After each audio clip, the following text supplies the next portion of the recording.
Olá, começando mais um DNA e a gente continua aqui, recebendo profissionais, convidados, né, que possam contribuir com experiência de dicas para esse momento de reinvenção de várias classes profissionais. E hoje, particularmente, nós vamos falar sobre educação, sobre aprendizagem.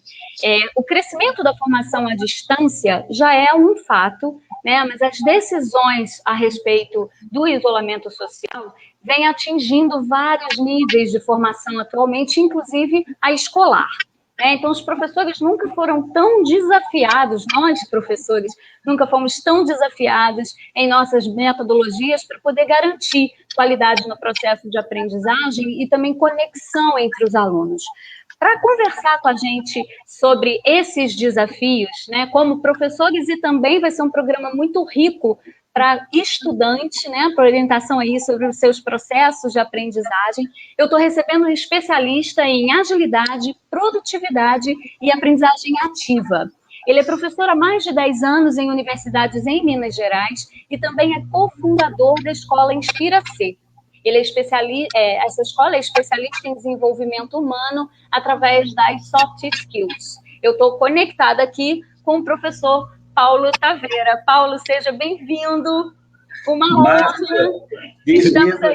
Estamos importando, né, um convidado aí do estado de Minas Gerais. É uma novidade para o nosso programa, Paulo. É mesmo? Olha só, estou estreando, então. Que bom, hein? Está estreando. Estou muito feliz de estar aqui pelo convite, que é um convite da mais alta importância para esse momento agora, né? A gente falar de um assunto relevante como esse.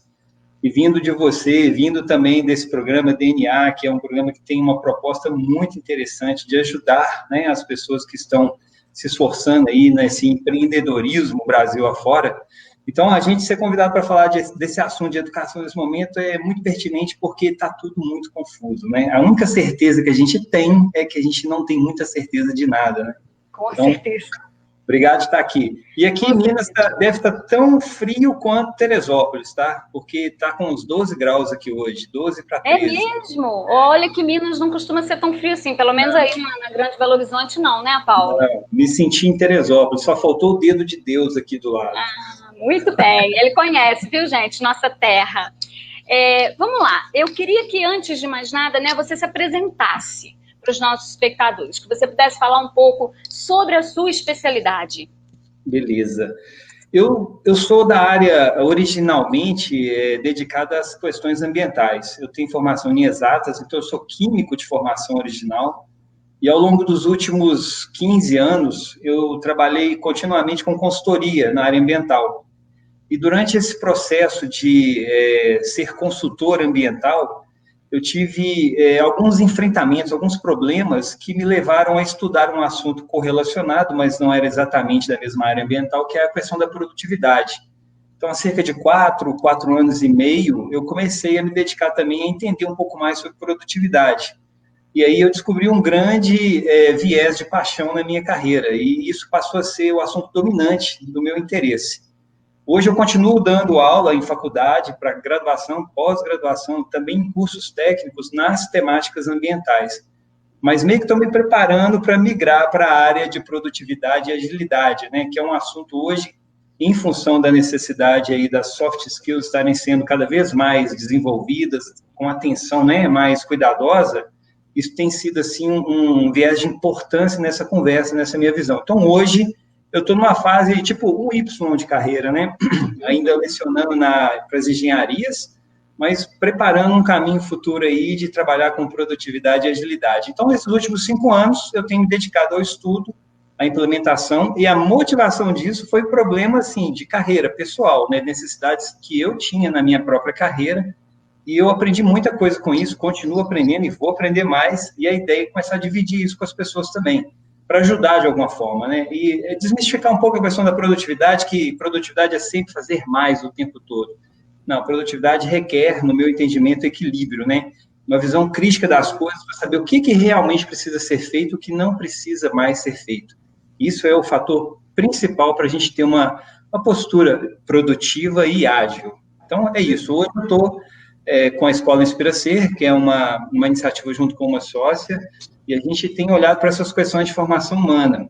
As empresas hoje, elas estão cada vez mais contratando por currículo bom, com formação de nível, pós-graduação, diploma e tudo mais. E em pouco tempo, essas pessoas que têm as hard skills que nós falamos, né, em alta qualidade, mostram-se meio perdidas no dia a dia das empresas, porque falta aquela habilidade relacional, habilidade subjetiva. Então, por causa disso, as soft skills nunca foram desimportantes, mas agora estão recebendo uma luz, né, uma importância muito maior do que o histórico anterior delas. Então, é uma tendência irreversível, talvez nem tendência, viu, Ana? Talvez seja realidade. É uma realidade.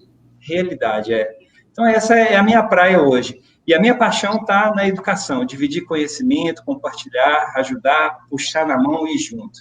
Sei disso, por isso que você está aqui, né? Porque uma das maiores, o que mais me motivou a convidar você é porque eu sei que o que você compartilha, de fato, é método experimentado, vivenciado. Então, a grande contribuição do Paulo como profissional de fato, apresentar, né, conceitos e metodologias aplicáveis, né, Paulo? Então, é isso que o nosso programa quer, que as pessoas assistam e saiam daqui com dicas para saírem fazendo coisas diferentes. Então, professores e estudantes, prestem atenção no que a gente vai começar a compartilhar. Né, Paulo? Vamos lá. Eu queria estabelecer com você uma troca de informação sobre os processos de aprendizagem. Né? E aí, para falar sobre isso, eu queria que você estabelecesse, e a gente vai ser desafiado no tempo, mas qualquer coisa a gente estende para o segundo bloco, mas eu queria que você estabelecesse características, vantagens, desvantagens da aprendizagem passiva e da ativa. E aí você faz um percurso, porque eu quero entregar para você dar essa aula para a gente. Então, eu queria que você fizesse um percurso histórico, né, sobre o ensino passivo, sobre formas de aprendizagem. Legal. Até esse nome, educação, aprendizagem passiva, é um nome que eu uso muito, mas não necessariamente é o nome usual. Talvez essa aprendizagem seja mais reconhecida como a aprendizagem regular, a normal, né, a que a gente tem hoje em dia, que é a aprendizagem de todos os tempos, é o que a gente sempre viu. É o regular. A mais expositiva, né, Paulo? Oi? A mais expositiva. Exatamente. Então, assim, a diferença básica, e eu gosto muito de trabalhar isso na essência, é que na aprendizagem passiva, a gente tem uma troca de informação passiva, por isso que eu chamo de passivo. O aluno, ele está ali para ser ensinado, então ele recebe uma carga de informações durante um certo tempo, e essa carga de informações, o aluno tem que se virar com isso depois, para ele trazer isso para a memória de longo prazo dele, e saber colocar isso numa prova futura, né? Então, essa é a aprendizagem passiva. A aprendizagem ativa, ela muda, ela inverte os papéis. O professor deixa de ser o centro das atenções, deixa de ser a referência da sala de aula e passa a ser coadjuvante, mas no sentido de ser um tutor dos seus alunos, né? E os alunos assumem um papel de relevância, de protagonismo. Isso significa que o aluno, ele larga aquela postura de ser ensinado para querer aprender. Então, a gente vai estimular os alunos, e aí tem um método, por isso que a gente tem que ter metodologia, né? Senão não flui. A gente tem um histórico, né, de comportamento, a gente tem um histórico de atitudes que precisa ser trabalhado. É o que a gente chama de mindset, né? A mentalidade do sistema educacional hoje é essa. O professor fala, o aluno escuta. Está muito conectado, Ana, com aquele sistema comando-controle da indústria. Se a gente olhar para as nossas salas de aula, a gente vai ver filas, né? Produção, fordismo puro. Carteira atrás de carteira, professor no centro da atenção, falando para os alunos, não necessariamente cuidando das diferenças, das particularidades. Então, ele fala e uma parte da sala capta o que ele está falando. Quem tem mais dificuldade provavelmente vai sofrer mais, né? Então, esse sistema, ele se arrasta aí há muito tempo. E é assim desde que a gente começou a entender a escola como instituição. Então, se a gente pegar, por exemplo, as nossas aulas, né, hoje estão moduladas em tempos de 50 minutos. Tem uma razão histórica para isso. Na Universidade de Chicago foi feito um estudo e a gente viu, eles viram nesse estudo, né, que os alunos, eles perdiam qualidade de atenção depois de 50 minutos, em média. Então, após 50 minutos, caía bruscamente a qualidade da atenção dos alunos. Então, convencionou-se, poxa, nossas aulas não podem passar de 50 minutos porque eu vou garantir o máximo de atenção dos alunos até 50 minutos. Tudo bem, só que isso foi em 1910, a gente está 110 anos depois usando a mesma métrica de tempo em sala de aula. Isso é muito problemático, né? Depois teve um progresso, lá para a década de 20, 1920, alguma coisa, alguns profissionais, alguns estudiosos, pesquisadores da neuroaprendizagem, né, da psicopedagogia, começaram a enxergar formas diferentes dos alunos absorverem conteúdos. É o que é o método VAC, é o visual, auditivo e o sinestésico. E teve um salto quando a gente começou a compreender essas questões. Tem alunos que preferencialmente aprendem mais visualmente, outros auditivamente, e outros sinestesicamente, que é a parte do movimento, da interação. Na verdade, nenhum de nós é 100% um modelo só. A gente tem uma mescla, mas um ou outro acaba predominando. Eu sou sinestésico, dá para ver, né? O tempo todo que eu estou falando aqui, eu converso com a mão. Eu já fui... eu não sei qual que é o termo, manobrista. Manipulador de fantoche. Provavelmente, porque eu converso com as mãos. Então, o aluno ele tem essas particularidades, né? Só que isso não é suficiente. Teve um salto quando a gente começou a compreender isso, e os professores que tiveram sensibilidade para perceber isso, começaram a trabalhar nesse viés. Então, o professor que fica paradão na frente da sala, ele tem mais dificuldade de alcance, aquele que anda entre as carteiras, que fala, que tem aquele toque respeitoso, que pega no caderno, coloca apontamento, que escreve, que usa vários recursos, ele aumenta a probabilidade de percepção, porque ele está trabalhando em mais de um canal, né? Mas isso ainda, para essa geração atual que a gente está convivendo aqui, é insuficiente. Tem uma referência de pesquisa em neuroaprendizagem que eu gosto muito, que é o Dr. Francisco Mora, da Universidade de Harvard. Ele tem um livro muito bom que trata da neuroaprendizagem, e ele diz o seguinte: para a gente enxergar ganhos de aprendizagem em sala de aula, é preciso ter, além da atenção, né, exigida, é preciso ter emoção conectada. Isso a gente vê claramente. Hoje, provavelmente, um jovem de 16, 17, 18 anos vai ter uma dificuldade enorme de ficar 4 horas a fio numa sala de aula assistindo aula com um nível de atenção alto. Mas ele consegue ficar, às vezes, 24 horas ligado num videogame jogando, com um nível de atenção altíssimo. Incrível. Então, a questão não é o tempo, a questão é como se usa o tempo, né? Então, ele traz essa luz para a gente que as nossas aulas devem despertar, além de induzir a atenção dos alunos, também despertar a emoção, porque aí o aprendizado, ele cria campo para acontecer. Então, aulas que são enfadonhas, repetitivas, não estou fazendo crítica particular a nenhum professor, tá? Mas só PowerPoint, a aula inteira, PowerPoint, que virou, era para ser uma ferramenta e passou a ser bengala, né? Nossa, nós professores não conseguimos dar aula mais sem PowerPoint, isso é muito grave, né? Isso é problemático. Então, a aula fica realmente desconectada, e aí a gente perde o aluno para outra dimensão. Eu costumo brincar nas minhas salas que o aluno foi para Nárnia, né? Quando você deixou de ser interessante para o aluno, ele foi embora e está em Nárnia. Então, a gente teve um salto de qualidade com a neuroaprendizagem, trazendo mais informações, e o que é grave, eu falei da aula de 50 minutos, e hoje esse número, segundo os pesquisadores, ele gravita em torno de 10 minutos.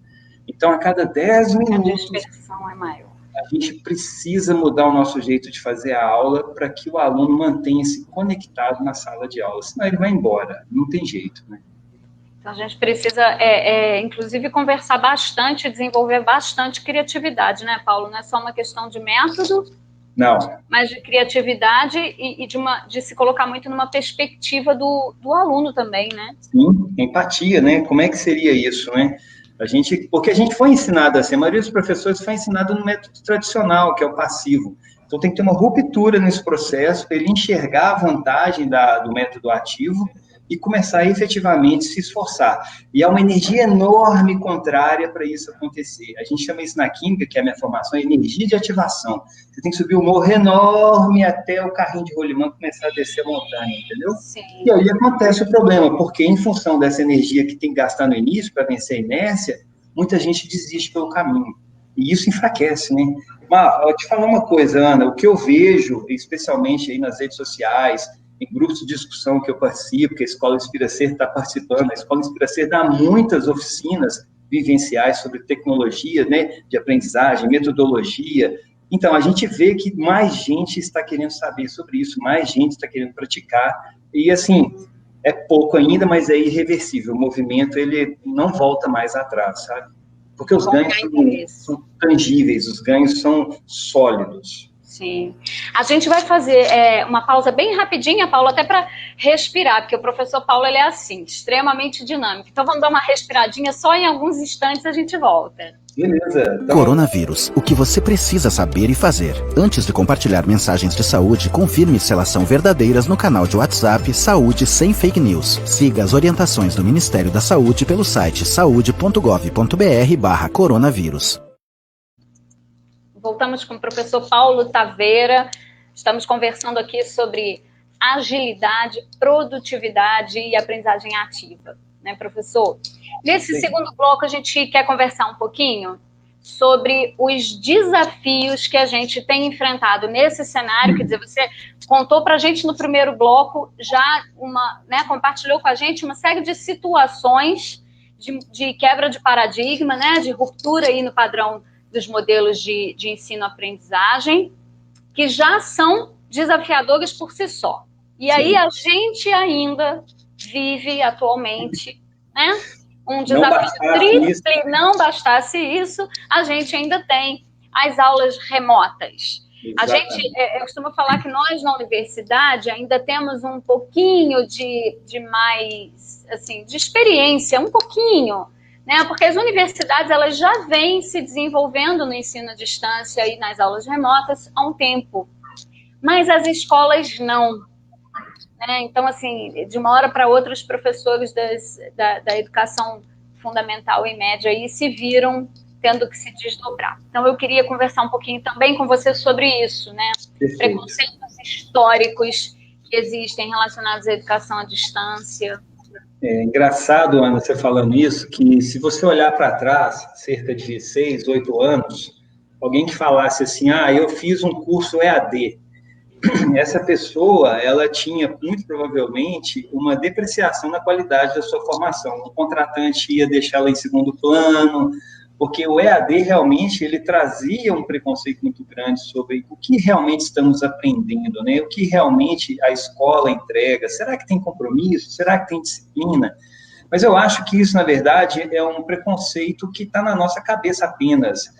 Em função de que, na aula presencial, eu posso ter alunos com a sala cheia que não estão presentes também, e que não vão ter comprometimento, não vão ter compromisso em continuar aquilo que se propuseram a iniciar.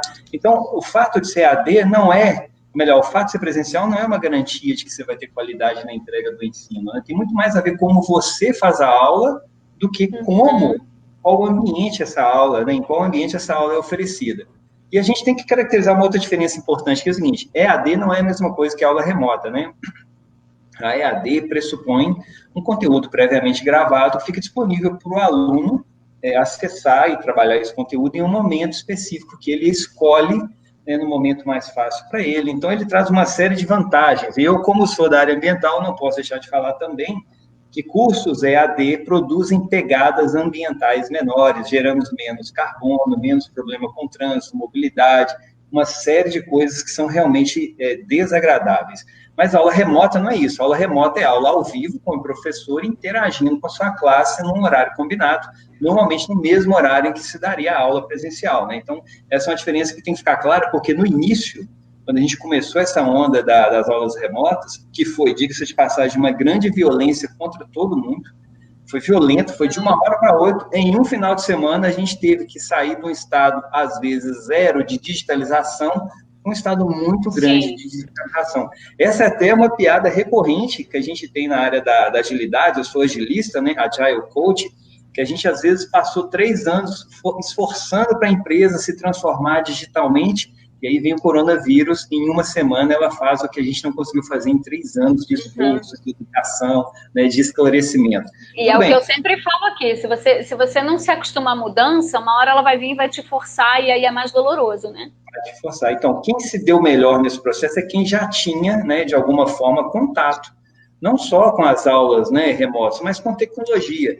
E a gente sabe que o Brasil tem gap, né? Então, tem gente que está ainda muito distante dessa condição ideal. E tem gente que não sofreu exatamente nada em relação a essa mudança do quadro. Quem ganhou muito com isso, na minha visão, foram essas plataformas de transmissão ao vivo. Né? Para você ter uma ideia, a Zoom, foi uma das mais utilizadas nesse processo, até começar a aparecer aí informações de falta de segurança, né, de sigilo com dados. A Zoom, ela cresceu violentamente, ela cresceu quase 2.000% o número de usuários dela, que já era grande. E o CEO dela, que é o dono, o cara que idealizou, ele colocou no bolso mais 4 bilhões de dólares em função do coronavírus. Então, teve gente que se beneficiou fortemente desse processo.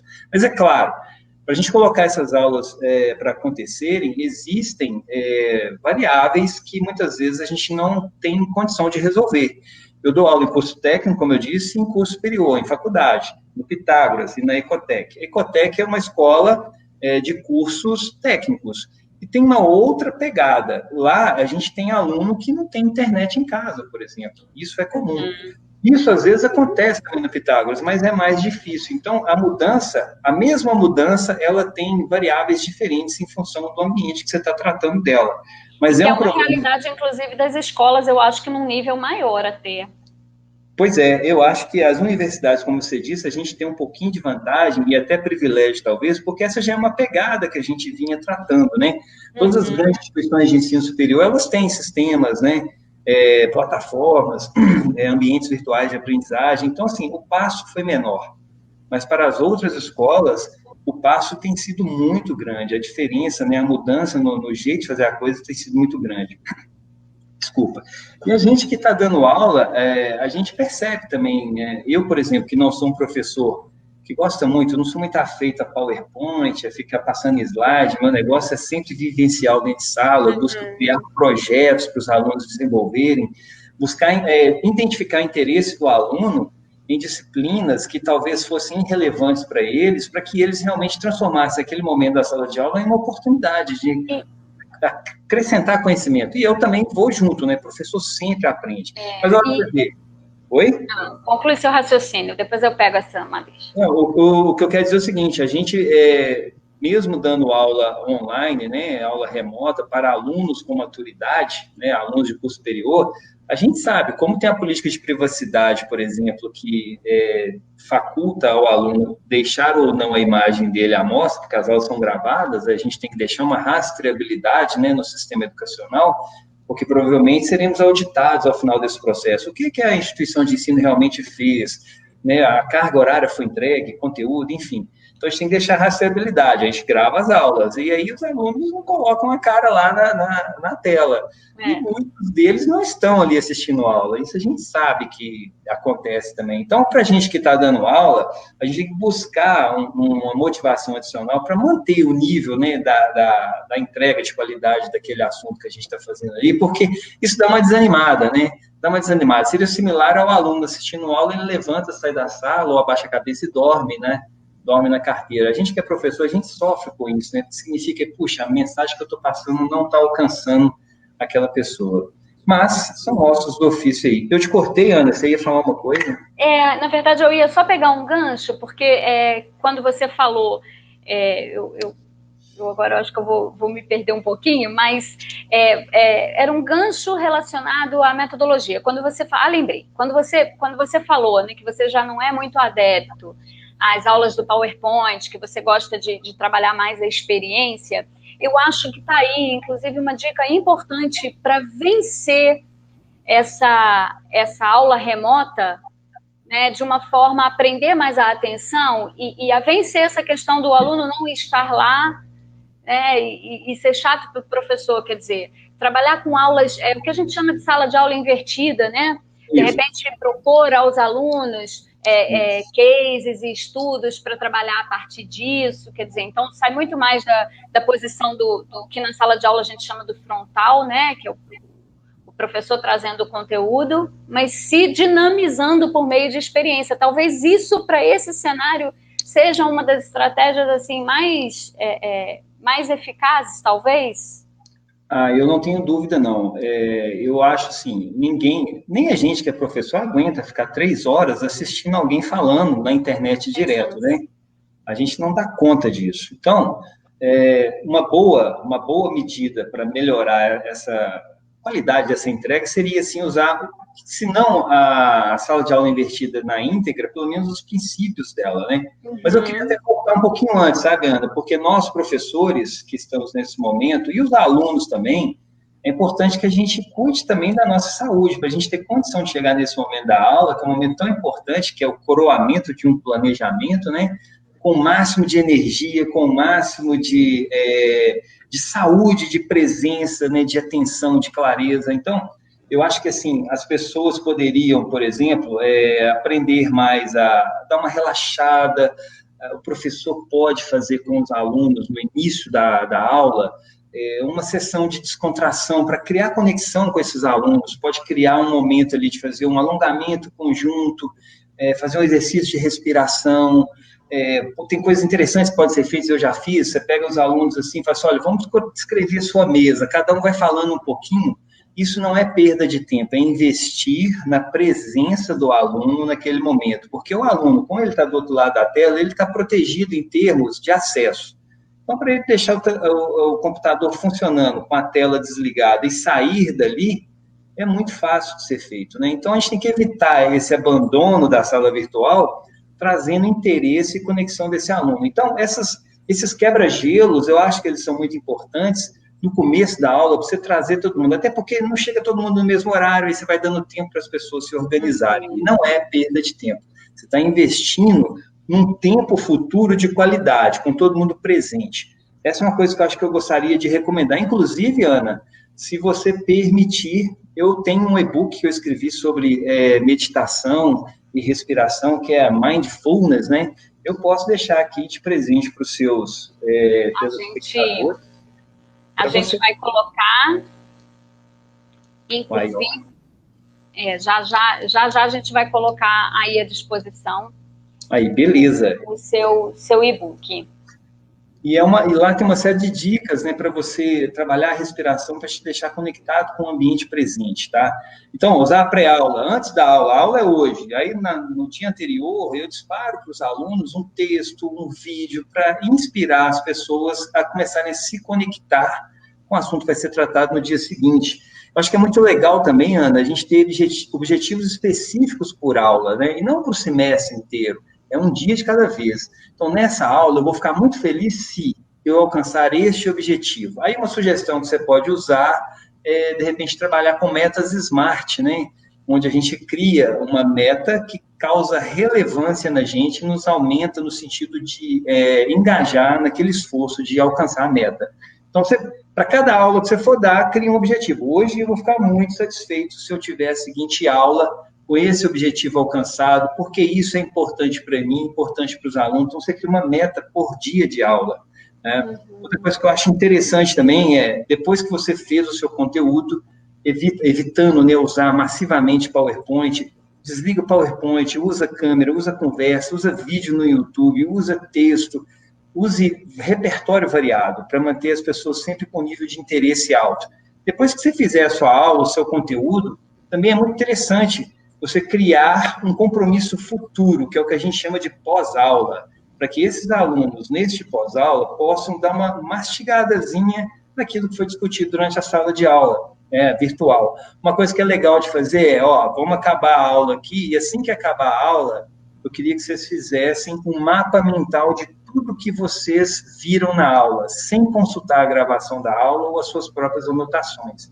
O fato de usar o mapa mental depois, né, no término da aula, é um poderoso instrumento para reforçar o aprendizado. Isso é uma coisa muito legal. Então, cada um faz o seu mapa mental e no dia seguinte da próxima aula, esse é o primeiro assunto a ser conversado depois do quebra-gelo. Gente, e a aula passada? Porque a gente sempre vai criar conexão com o assunto anterior e essa conexão mantém os alunos dentro de um contexto, né? Senão a gente começa a perceber cada aula como uma folha de papel isolada no meio do nada, e na verdade são várias folhas conectadas, né? Folhas ou telas de computador para quem é mais digital aí, né? E são recursos muito poderosos também, porque quando a gente trabalha com essa questão do design, do visual, isso também estimula muito a criatividade, amplia muito o nível de participação e de conexão, especialmente com adolescentes, né, Paulo? Especialmente com adolescente. Uma coisa que é legal de fazer, eu já dei aula, não para adolescentes exatamente, mas para gente assim, com 18, 19, 20 anos, que tem uma pegada mais dispersa de atenção, a gente cria umas gincanas dentro da sala de aula, na sala mesmo. Vou dar uma tarefa aqui, vocês podem desligar a câmera, a câmera de vídeo, a gente volta em 20 minutos para resolver a tarefa, entende? Você cria jogos dentro da sua própria aula para criar desafio, e esse desafio é manter essas pessoas interessadas em continuar falando sobre aquilo. Isso é um recurso também que tem dado muito certo, às vezes que eu usei, o resultado foi muito bom, porque as pessoas continuaram o tempo todo participando. Se você ficar com o professor só falando, você vai perder esse público seu ir para Nárnia, com certeza, tá? Para Nárnia é fácil. Para Nárnia é fácil. E por último, Ana, deixa eu só, antes de você me cortar aqui rapidinho, que deve estar na hora do segundo bloco terminar, é uma coisa que eu acho que é importante. Tenha em mente, professor, o seguinte mantra, é o que é. Você vai planejar, você vai pensar, você vai criar a melhor condição teórica possível, mas não necessariamente você vai conseguir, e é o que é. Não pense se você tem que dar uma aula de 1 hora, de 2 horas, de 3 horas, que você tem que entregar conteúdo em 1 hora, em 2 horas, em 3 horas. Eu acho que isso é agressivo, nós estamos num momento diferente, que exige um olhar mais sensível para isso. Então, crie sua meta de aula, busque alcançar essa meta, mas não necessariamente ter que cobrir 3 horas de aula, 2 horas de aula, 1 hora de aula, porque é carga horária. O mais importante nesse momento é a gente ter percepção do que foi entregue e do que foi aprendido. Então, é o que é. Não deu? É o que é. Na próxima, vamos melhorar. Não fica sofrendo com isso, não. Beleza, Aninha? Excelente dica. A gente vai fazer uma pausa, mais uns instantinhos, a gente já volta. Legal. Estou aí.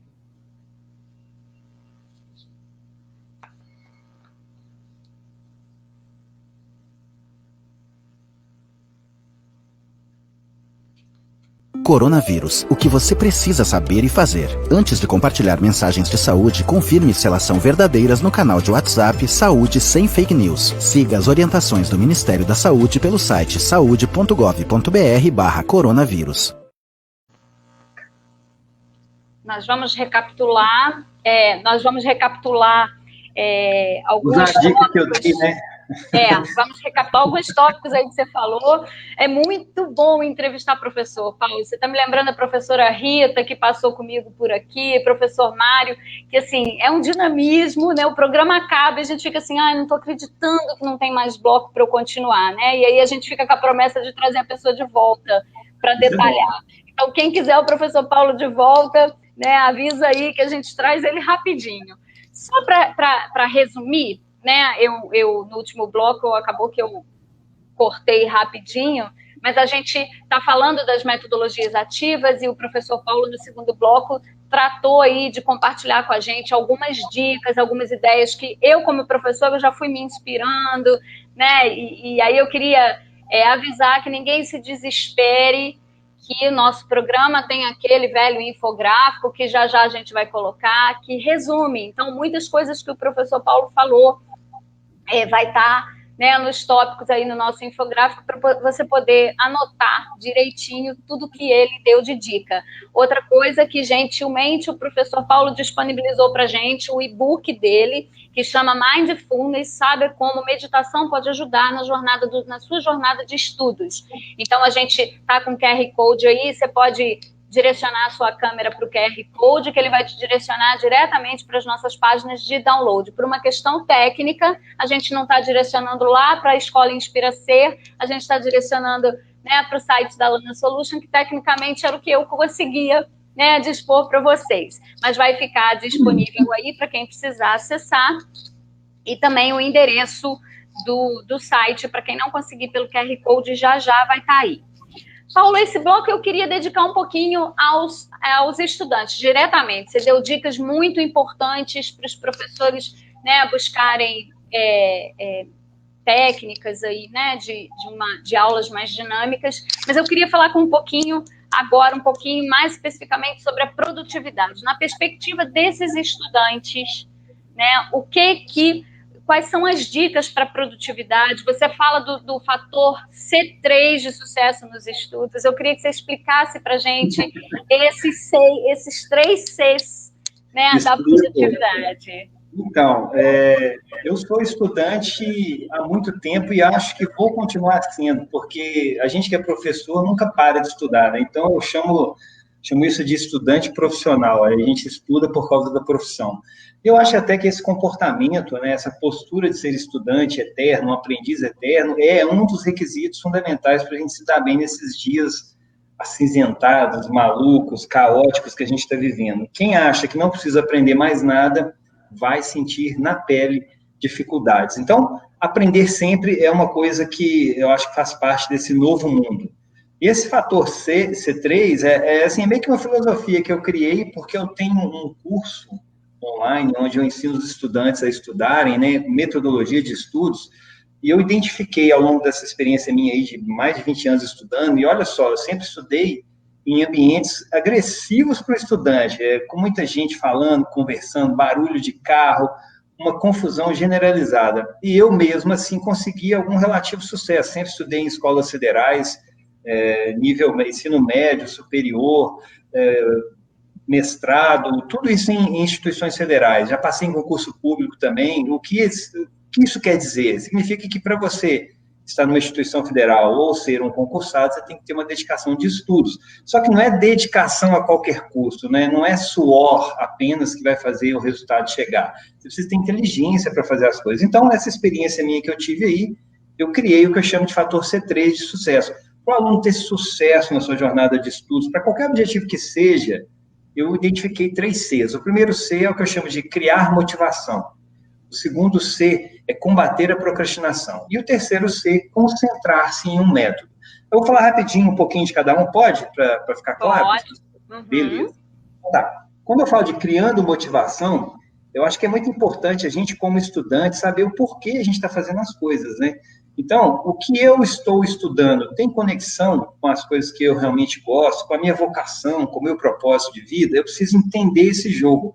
Porque, às vezes, a gente está estudando para alguma coisa que não necessariamente se conecta conosco. E é muito comum, tá? Não é raro a gente ter. Eu já vi estudantes que estudavam assuntos que os pais gostariam que eles estudassem, né? Então, ó, minha filha vai ser médica porque eu queria ser médica e eu não fui médica. Então, os pais iam transferindo aquelas frustrações, digamos assim, para os seus filhos. E a gente tem que respeitar, né, esse limite de cada um. Então, eu acho que o estudante ele tem que ter clareza de qual é o seu propósito na vida, por que ele está ali, e ele tem que, entendendo isso, saber se o que ele está estudando, vou estudar para um curso, para o Enem, para ser aprovado numa faculdade de medicina. Beleza, medicina tem a ver comigo? Se tiver, eu tenho força para fazer as coisas, eu vou ter incentivo. Se for contrário ao que me interessa, eu vou ter um elemento adicional para me enfraquecer. Então, propósito. Segunda coisa, é importante que você tenha metas de estudos, né? E essas metas devem ser colocadas no prazo, porque meta é o seguinte, a gente tem objetivo e prazo, né? Se não tiver prazo, é só um desejo. Então, crie metas com objetivos claros e data para acontecer. Você faz isso, você tem um controle muito mais detalhado do seu progresso, ou, eventualmente, da sua estagnação. Outra coisa que é importante você fazer, Aninha, é criar a sua imagem futura de vencedor. Veja bem, se eu estou estudando para passar no concurso público ou para ter boa nota no Enem, o que eu quero com isso no final? Então, crie, né, uma imagem futura desse ser vencedor. Você pode, por exemplo, na internet, pegar figuras, imagens, fotos, desenhos, cola isso no papel e põe isso no seu espelho do banheiro, do guarda-roupa, onde você quer, onde você puder enxergar isso várias vezes, porque essa imagem vai reforçar naquilo o futuro que você deseja para você. Em alguns momentos a gente vai ter vontade absurda de desistir, isso não é para mim, não quero, e aí você vai olhar para essa imagem do futuro vencedor, você vai lembrar aquilo que te tira da cama todos os dias, beleza?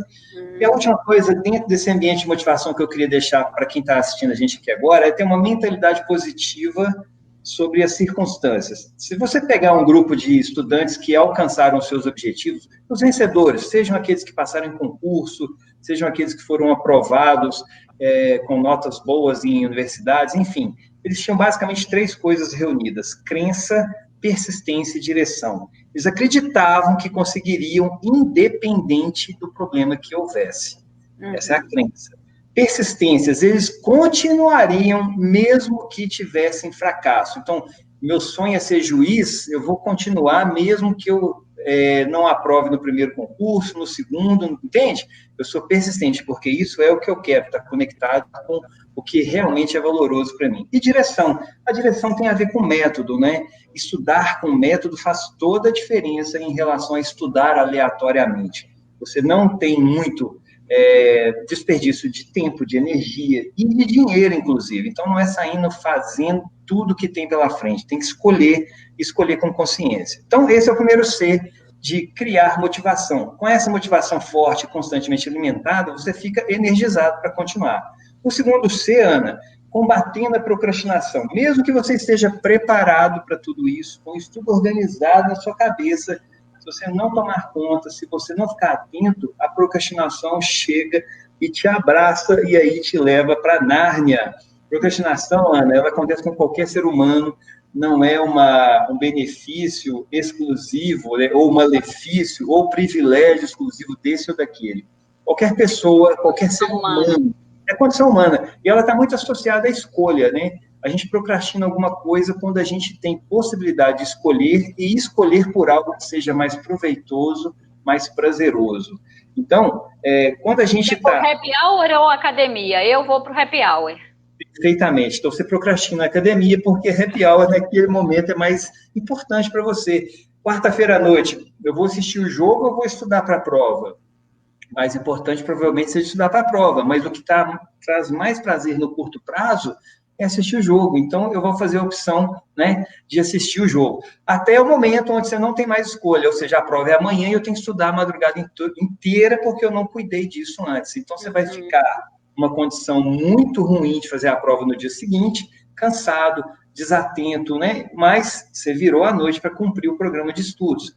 Foi lá, às vezes, até você fez uma prova interessante, entregou, fez um download de tudo que estava gravitando na sua cabeça no papel, né? Se você estiver estudando para um concurso e esse é um simulado, por exemplo, olha só a perda, né, o prejuízo que você vai ter. Se o concurso é daqui a 6, 8, 10 meses, você vai precisar dessa informação lá na frente. Se ela não foi trabalhada com o tempo necessário para sair da memória de curto prazo, para ir para de longo prazo, que é onde se consolida o aprendizado, lá na frente você vai sentir falta dela. Mesmo que no simulado você tenha ido bem, você tenha respondido todas as questões pertinentes àquele assunto. Então, o importante é longo prazo, e para isso tem que ter planejamento, certo?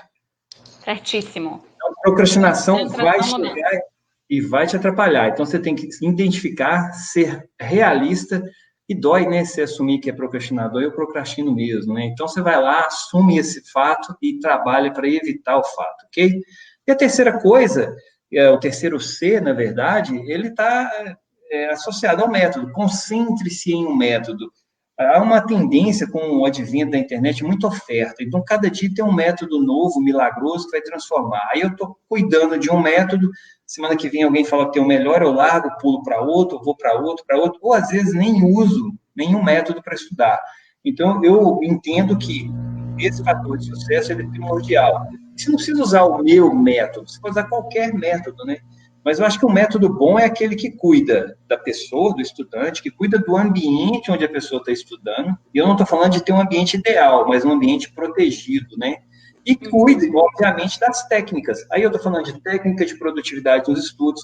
Eu sou um fervoroso recomendador. Eu recomendo sempre que se use a técnica Pomodoro. Dá muito resultado. Você consegue manter um nível de atenção alto, né? Estudar 4, 5 horas a fio direto não te traz mais resultado. E o método Pomodoro te permite essas interrupções saudáveis, né? Ter uma agenda para gerenciar o seu conteúdo de estudos, né? O que eu tenho que estudar hoje, isso é muito importante para você não ficar perdido. E quando é que você faz essa agenda? É no domingo. Então, domingo à noite, ao invés de ficar desperdiçando tempo na televisão, vendo notícia que te deprime na internet, planeja a sua semana de estudos, tudo planejadinho que você vai fazer, tá? Então, esse método, por exemplo, que eu criei, eu chamo de mãe até, método ágil de estudos. A gente usa um princípio da gestão de projetos do ágil, que é o Scrum.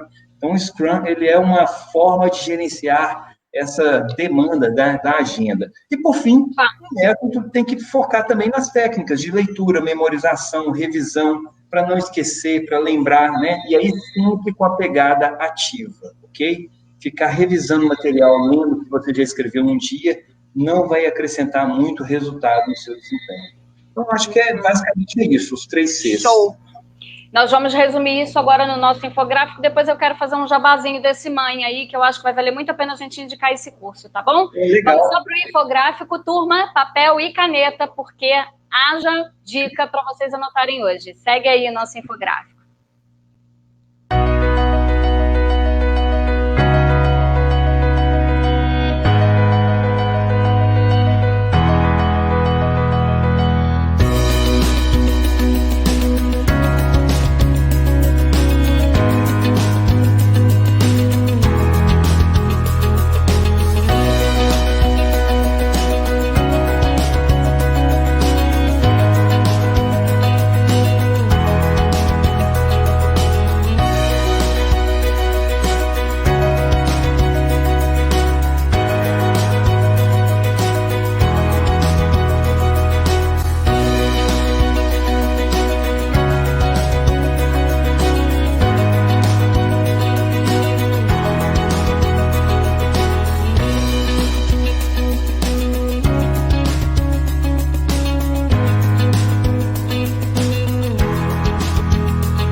Bom, né? Coisa demais. Eu tô achando que o povo vai fazer download do nosso programa. Nossa, e tinha muito mais coisas para falar ainda. E muita coisa que você também disse com nível de detalhe, mas que no infográfico também não deu para entrar, né? Então tem que assistir o programa completo. Paulo, a gente estourou um pouquinho o nosso tempo. É sempre assim, quando a gente tem dinamismo, não tem jeito. Eu queria te agradecer mais uma vez. Que aula que você deu, né? Como me inspirou como professora. Eu queria, inclusive, pedir para as pessoas, né, de casa, que aproveitem que estão em casa e interajam com a gente nas nossas redes sociais, né, tanto da TV quanto do DNA, dando dica para a gente, né? Interage, diz se gostou, se não gostou, se quer mais, que tema que quer, porque aí a gente também vai conseguir preparar um programa cada vez mais assim, dentro do formato das suas expectativas. Então, participa com a gente, né, mais diretamente. E aí a gente, quem sabe, não vai poder trazer o professor Paulo de novo. Né, Paulo? Eu vou ficar muito feliz se houver essa demanda aí, porque a gente que é professor, assim, não dá espaço para falar não, que a gente não para, né? A gente Exatamente. Ficar conversando, falando. Então, Ana, de verdade, foi um prazer estar aqui, tá? Espero realmente ser convidado para outras oportunidades, mas se não for também, eu não vou ficar muito triste, não, porque eu sei que a pauta tem que trazer muita gente mesmo, porque tem muita gente para contribuir. Muita gente boa, né? Pois é, e esse momento que a gente está vivendo é um momento que está trazendo, assim, algumas incertezas para todos nós. Eu queria terminar só assim, falando que vai dar tudo certo, não vai dar nada errado, a gente tem que aproveitar, na verdade, esse momento para tirar o máximo de lições, aprender o máximo possível, porque não seremos os mesmos com a decretação do final desse isolamento, com certeza, né? Aquela situação anterior foi o que nos trouxe para esse momento. Então, eu não acredito que a gente vai voltar para o mundo anterior. É um novo mundo a partir de agora. E cada um fazendo, né, um pouquinho com esse nível de consciência maior, de empatia, né? Cuidado com o coletivo, a gente vai ter resultado bom, sem dúvida. Estamos sendo chamados a sermos melhores, né, Paulo, eu acho. Exatamente. Eu queria muito agradecer aí a participação, né, a Silvia Geralda, que deu boa tarde para a gente, Rodrigo Souza, né, que parabenizou o nosso programa. Obrigada, gente, pela participação, pelas interações. Lembrem que hoje, Paulo não vai conseguir assistir, mas hoje na TV Cidade, no canal 9 da RCA, a gente está transmitindo né, pela TV, o nosso programa também. Você vai poder continuar acompanhando ele aí pelas nossas redes e os nossos canais. Muito obrigada pela participação, Paulo. Grande beijo, fica com Deus. Deus continue abençoando o seu trabalho. A todos nós. Valeu. Tchau.